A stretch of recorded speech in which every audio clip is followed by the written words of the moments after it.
Howdy doody, my name is Susie and today I thought I would share with you how I'm going to make some cherry cordials chocolates, and they are so easy to make. I've always wondered how they got the cherry and the sauce around it inside the little chocolate ball. Well, I found the secret. After watching many YouTube channels on how to make these, I finally found the one that makes the most sense, is the easiest, and they turn out fantastic. So all you're going to need for this is 3 ingredients. You're going to need your maraschino cherries, you're going to need some powdered icing sugar, and you're going to need some chocolate. So I'm using 70% chocolate, and I am going to temper the chocolate. In tempering the chocolate, you're able to make the bonbon and leave it out at room temperature. It will not melt and it'll stay shiny. And these I made at Christmas time. So the number of chocolates that you're going to be, or cherry cordial chocolates you're going to be making, is going to depend on how many cherries you use. Now this is so easy and so fast. If you've ever wondered how they get the cherry with the sauce around it inside the chocolate, well, this is how. Now this isn't my recipe and it's not my secret, but after watching a lot of different YouTube channels and looking up different recipes, this one is not only the easiest, but it's the fastest, and they turned out fantastic. So I'll link the video that I watched this from. So you're going to need your maraschino cherries, and obviously 1 maraschino cherry per chocolate, and you're going to pour it out, and I've just got it in a little sieve, and I'm just going to let it drain. And to my bowl, I'm going to add some powdered sugar. And this isn't really a recipe, it's really based on how many cherries you're using and how dry they get. So this is the recipe. You add some powdered sugar. I'm only adding 1/4 of a cup because I'm only making a dozen cherries. I'm gonna add my cherries. 2, 4, 6. I wanna make an even dozen. I'll make an even dozen. And to make this, actually, if you want to elevate it a bit, what I do when I buy my maraschino cherries, I pour them out into a separate jar and I add red sweet vermouth, and they marinate in that vermouth, and it makes them really delicious when I go to use them in recipes, or specifically in a Manhattan, which I love. So now all we're gonna do is roll. And you're gonna roll the little cherries in the powdered sugar. You're just rolling them around in the powdered sugar. And you're going to do this consistently until you develop a nice, thick enough amount around each cherry. And it's going to become encrusted, and then we're gonna dip it in the chocolate. So so all you wanna do is stir them around. And you're going to have to do this a number of times. Now, if you were to just let them sit for a few minutes, what's going to happen is they're going to start turning pink because the icing sugar is going to be absorbed by some of that cherry juice that is already in the cherries. I'm going to let that sit for about a minute or so, and I'm going to get my chocolate ready. And I'm going to keep doing this. Maybe, I think the last time I made those, I might have added icing sugar to this and just rolled it around maybe 6 or 7 times. So just rolling it around and kept adding icing sugar to keep it dry. Now in the meantime, I'm going to get a small pot, and I've got about 1 inch or 2 of water in order to create my double boiler. And I've already chopped up my chocolate, so I'm using 70% chocolate. And to temper the chocolate, I did another video on tempering chocolate so you can see exactly how it works. But essentially, we're going to melt our chocolate. So this is all the chocolate I'm going to be using, which is more than enough. But you can, once you've tempered your chocolate, you can put it in a bag and keep it. So I'm probably using about 300 grams of chocolate. I'm going to add 2/3 of my chocolate to my melting pot. I'm going to hold back 1/3 of the chocolate, and this is what I'm going to use to cool down the chocolate. So now all you have to remember is that we're going to melt the chocolate to a temperature between 115 and 120 degrees. And once it hits 115 and it's all melted, turn it off the stove, remove it, and then we're going to cool it down to about 80 degrees Fahrenheit. Once it's cooled down to 80 degrees Fahrenheit, we're going to put it slightly warm it back up and bring that temperature back up to around 88 or 90 degrees. Once we do that, the chocolate is fluid and we'll be able to dip our bonbons, our cherries, to create our chocolate. We're going to dip it twice to create 2 coatings in order to seal the juice in from that cherry once it melts.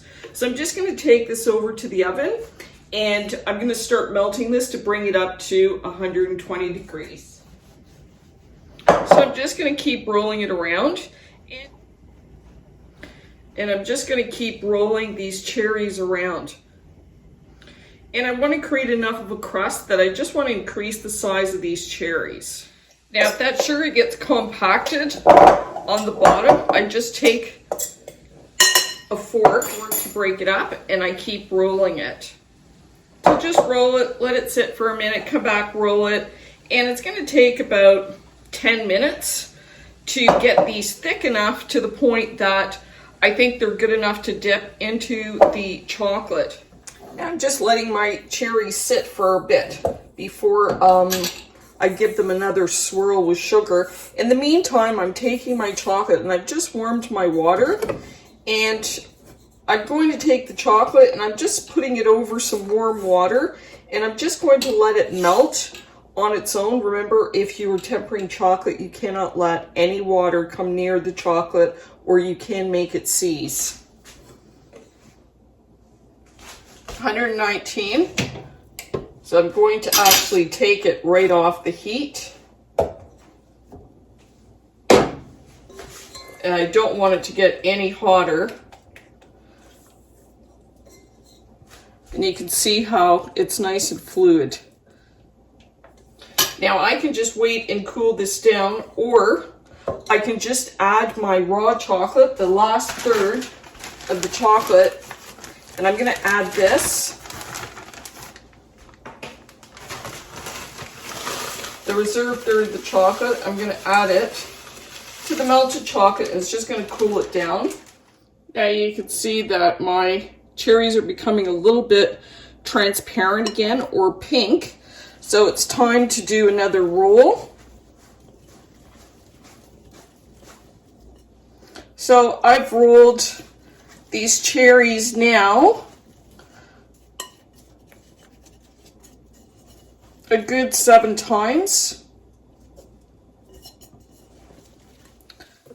So now my chocolate's 80 degrees and I'm just going to take that warm pot of water and I'm going to bring this back up to 90 degrees so that the chocolate is it's going to be a lot more fluid. And once it hits 90 degrees, then I will be able to start dipping. And I'm going to use, I find that my escargot forks work the best to get these little guys rolled. Okay, so I'm at 86. I'm just going to give it a little blast of heat for 30 seconds. Just warm up that water a tiny bit to try and raise the temperature of the chocolate. So I just checked my chocolate and I'm at 90.6 degrees. So I'm going to stop it there. And my chocolate is nice and fluid. And I've got my little forks ready. One final dry coat, rolling over all the cherries.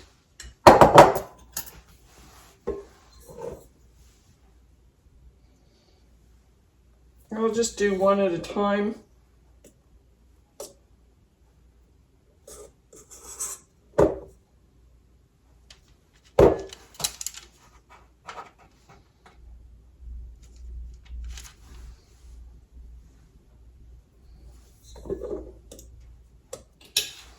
Now we're going to let these dry before we do a second coat. You can see how quickly it's drying already.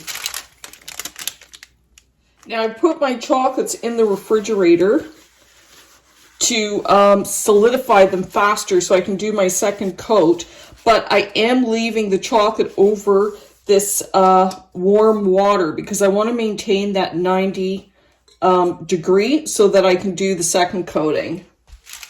I actually timed these in the fridge and it was only 7 minutes, so they have solidified, and you see how one is already oozing right there. That's what we want to try to avoid. I still have my chocolate, which is fluid, and I'm going to do a second coating of these chocolates. You can see how I missed a spot there.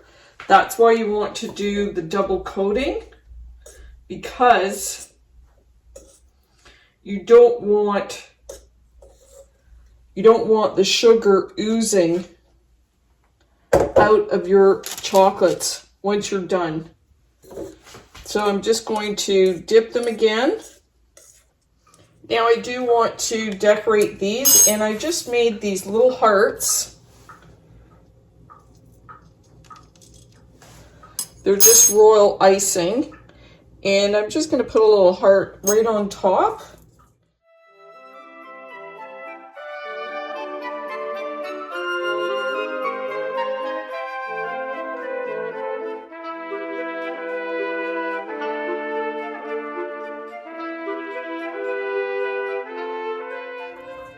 Now this is already hardened, so I'm going to have to take a drop of chocolate to secure my hearts. These are actually quite easy to trim up if you want to clean them up a little bit. I didn't do such a great job at dipping it, but this is what you end up with. And do you hear that chocolate snap? And that's because the chocolate has been tempered. So now my tempered chocolate will sit at room temperature and it will not melt, and it won't melt on your hand either. So I've just cut through one of our cherry cordials, and you can see how that sugar is melting into that liquid, and I think it looks delicious. So you can see how cute they turn out.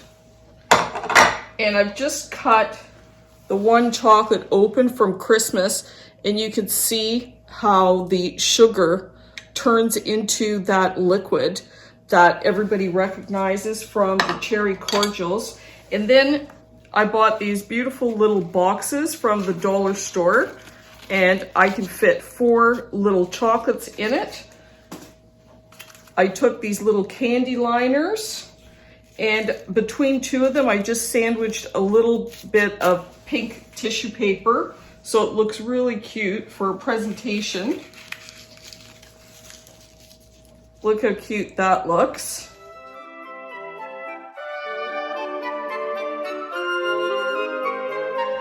And then for just an added little bonus, a little sweetheart bonus, look at this rose napkin that you can serve with one of your bonbons at your dinner. And this is very easy to do. So I just bought some pink napkins, and this is really cute for either a romantic dinner or Valentine's. So all you do is you open up your napkin, you put a fork in the center, and you twist the fork, holding it down. So when you twist the fork, it's actually twisting the napkin. And with your hand, you just kind of hold the napkin down.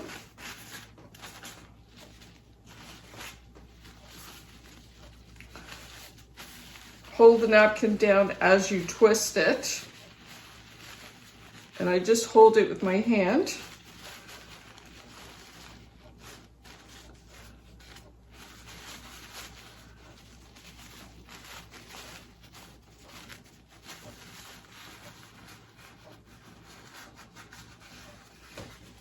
and you just twist it around until you get a rose like this. And then you can pop it in your glass and just open that rose up like so. And then I just added a couple of leaves, and these are actually bay leaves, and it looks really cute.